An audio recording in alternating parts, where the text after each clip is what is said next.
Hello, all. So, tonight I will reveal to you the magical martial art that is the best, the magical techniques that are the best and the worst, and the magical way to do everything from using a knife to using a baseball bat. Does that sound a little bit silly to you? It should. I hear a lot of people speaking like this, a lot of people that should know better, frankly. People need to stay in their lane a little bit because the more you study, the more you realize basically what a style is. It's a sort of an imprint, a template put upon skill sets that are utilized in martial arts, in a part of martial arts generally. Very few are truly comprehensive. They're very good for pedagogy, teaching people. However, they're also very weak because you can be identified based on the style, so quote unquote, that you're using. So the better you get, the more you have to lose that affectation, okay? Those characteristics that identify you as being a certain type of practitioner, okay? As far as using things like a knife, it's totally situational. A knife is a tool, and when people start talking about, put the knife here this way, whenever I move my body, the knife is right in the perfect position. When they talk about you hold the knife this way, because they're all preferences, but they're all based on a context. They're not absolute. The use of a weapon is much more in depth than that. And there is something to be said for the fact that the better you get with the weapon, you don't necessarily have to always be lethal with the weapon, okay? But you should also know how to use that weapon lethally and as a force multiplier, especially if you're in a situation where you have 5 guys attacking you and you know how to use a knife. You now have a major equalizer if you understand what you're doing. Now, how would you hold a knife in that situation? Do you want to hide it? Do you want to show it to them so that they're aware of it? Because maybe they'll back off? See, it all depends on the context. So, what is training? What is technique, okay? Technique, everybody talks about good and bad techniques. By the time you're utilizing technique, you should have control over the situation. You should be in the right position. You should be able to have some control over what's happening in an otherwise random, chaotic environment. So the technique will never save you any more than the weapon will, any more than trying to profess that there's a particular style of martial art that will save you. What will save you is how you train, how you prepare yourself. And this has to be done on a level that is reflexive. You have to build it into your body so it automatically does these things because things happen too fast. You can't think about it. You only can think about it after your initial, well, I hate to say it, your initial reaction. We like to talk response, your initial response, but to some degree, you need to have certain reactions that are just like reflex actions. Now, here's the thing with that.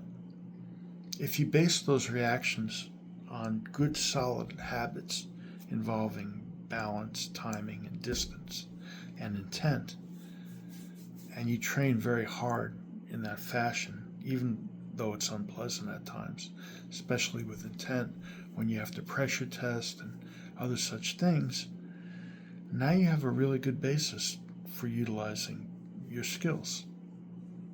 And you don't necessarily need to rely upon a particular template or style in order to do that.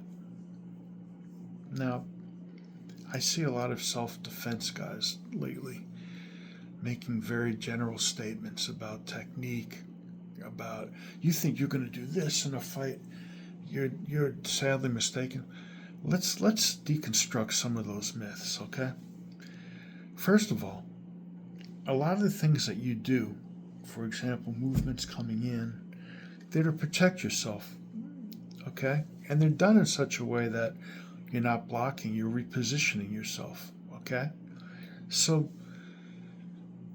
if you're ever in a situation where you have to reposition yourself, that's when you do that. The problem with people is they use the technique wrong. They use the understanding of what they think that technique is.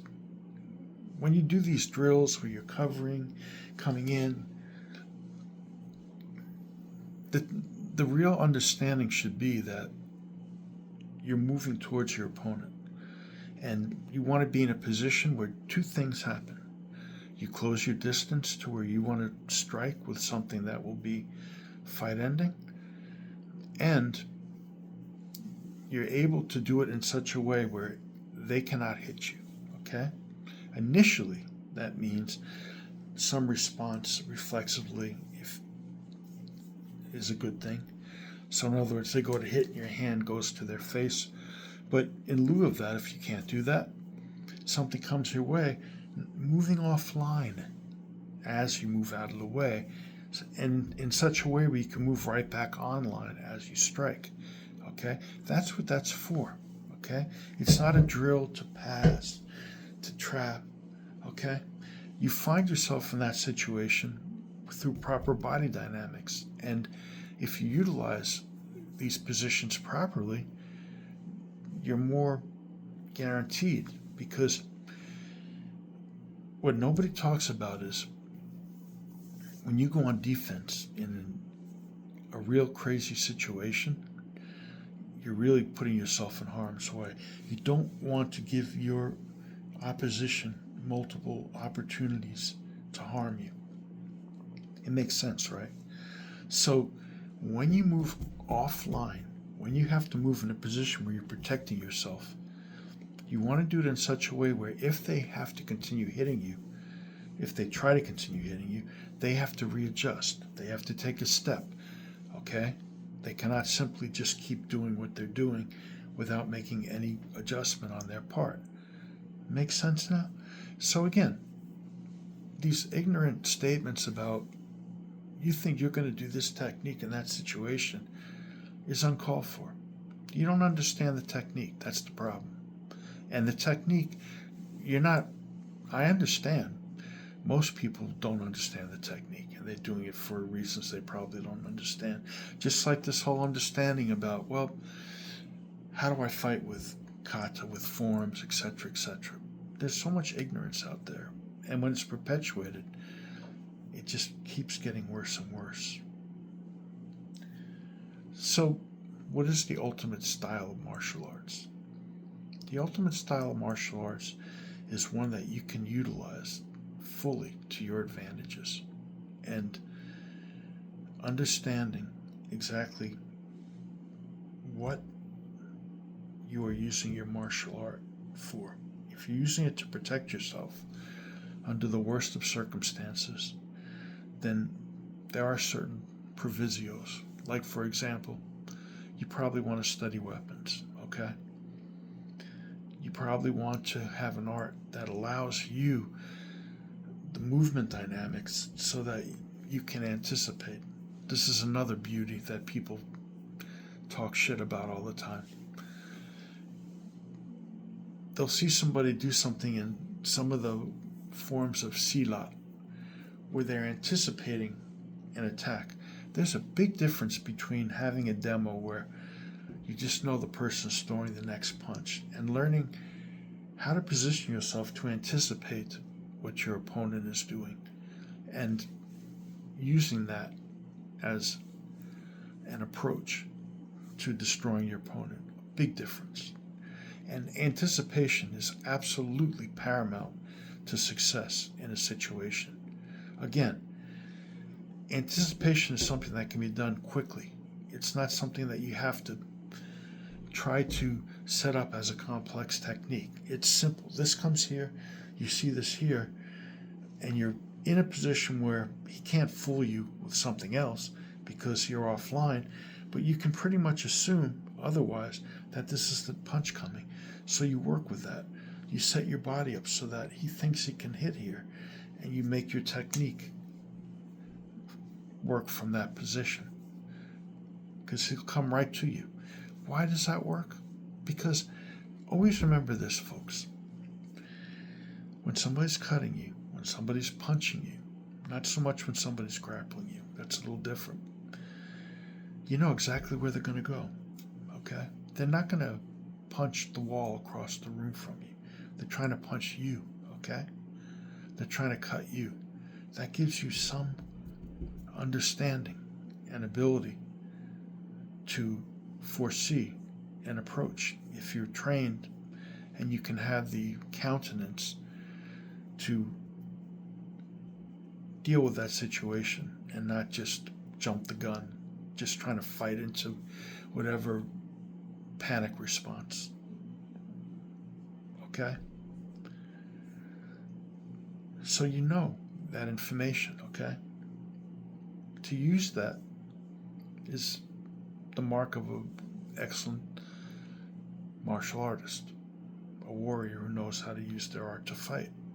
And again, it all ties together. Instead of trying to look at a series of techniques, you look at where you're positioned so you can make sure when you anticipate, if you're wrong, you still won't get caught with something. Okay? It's not common sense, but it's not rocket science.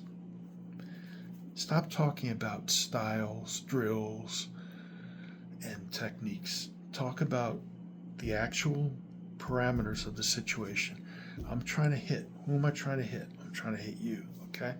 When I come here, you have to be in a situation where this is avoidable, and if I try to kick you, if I try to sprawl and take you down, you have a position where I can't just do that, okay? So you move in such a way where if I'm going to do something, I have to make a readjustment. And in the meantime, you can understand and see what my strategy is in the attack. And this is done, it's trained in. So you're not trying to do a technique. Your body is responding, okay, instrumentally, imminently, exactly, and in the situation, not in some hypothetical situation. People punch differently. People are kinetic, they're moving. Punches come at all angles. That's the training, okay? No style can predict all that on a template, okay? It's not designed for that. Forms teach you a basic vocabulary that you can pass down, okay? They're textbooks. They're physical textbooks, just like Kamai, okay? They're not stances. They're mudra.